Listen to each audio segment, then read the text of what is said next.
dear students, I welcome you all at our YouTube channel Electrical Study. Today we will perform practical for the superposition theorem. By this theoretical concept we all are very much clear what exactly we need to do and which are the procedures to follow superposition theorem. But the question should be there in our mind that is there a logical proof for that whether we can verify this superposition theorem? Answer is yes. We can verify superposition theorem by the experimental setup. So today let me start to see superposition theorem with the experimental setup. Student, this is our circuit for which we are going to perform superposition theorem. As you can see, 12 volt and 5 volt, two battery sources are available and 3 elements with the 100 ohm values are there. Using superposition theorem, we are interested to find current through I. What we are going to do, just like by following the procedure of superposition theorem, we will take individual case. Case where both the sources are considered, case where only 12 volt is considered, case another with only 5 volt consideration. We will also move for the observation table for 3 different cases. We will measure current, we will calculate current, and then we will verify whether superposition theorem is applicable or not for the linear and bilateral network. This is our experimental kit. Let me start to make connection. 12 volt and 5 volt source are available over here.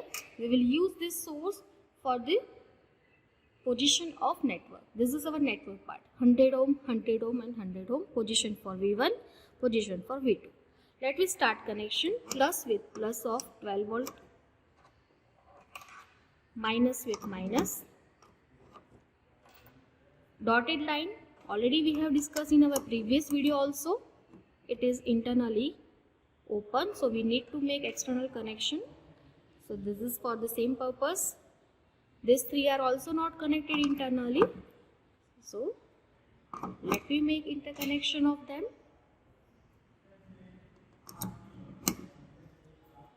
So this junction is also ready to work. Again open circuit between symbol of milliampere. This for V2 source. In our case we are using 5 volt. Again plus with plus and minus with minus. As per our circuit, we are interested to measure I, which is the current through R2 branch. So for R2 branch, this is the meter which we can use as a milliampere measurement meter, which show I dash, I double dash and total I.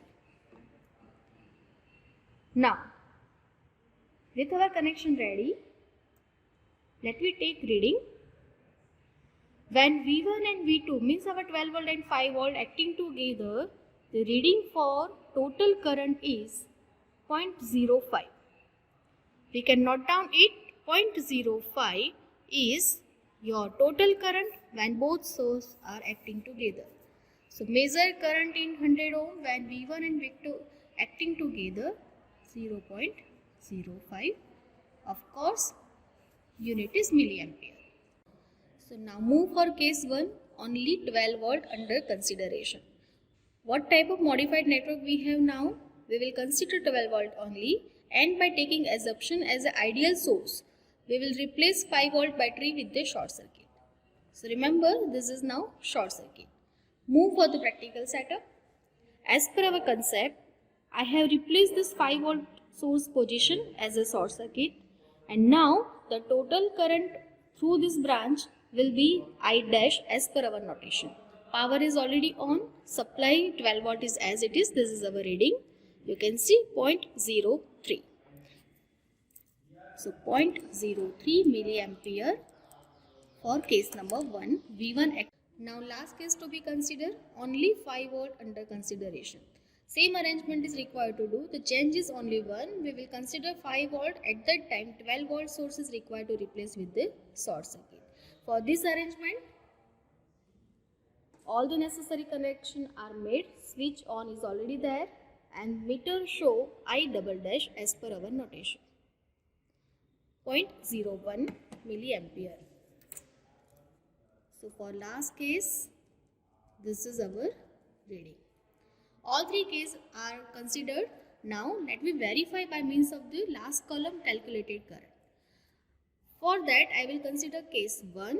For case 1, this is the diagram. We will find R equivalent. 100 ohm and 100 ohm both are in parallel. So effective resistance will be 50 and 50 will be in series with the 100. It means 150 ohm is your R equivalent. V is 12 volt. So I battery will be 12 by 150. That is the current available over here. This is your IB. And then it will be diverted in two sections. If you calculate this, answer will be 0.08 milliampere. Both resistance having the same value, so equally diverted. It is easy to say I dash is equal to 0.04 milliampere. This is our calculated value. We will place over here 0.04 milliampere. Same way, case 2.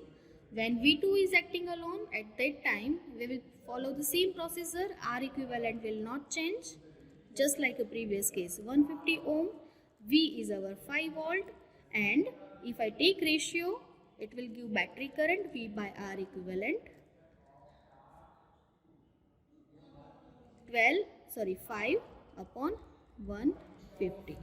You can find IB, and again it will be divided in equally two sections, which allow to find I double dash.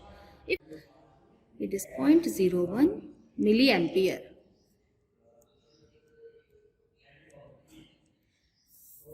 Same way, if you solve this case with the effect of both, you will find answer near to 0.05.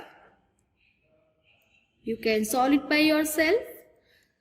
It will be exactly similar to the measured current. Now what is our observation from this? Only the little change is there in this case. If you observe the video during V1 acting alone, the reading in meter was flicker between two value 0.03 to 0.04 continuously. So actually the value is intermediate. So likewise we can say that superposition theorem is exactly applicable for any linear and bilateral network. I hope you have understood it carefully.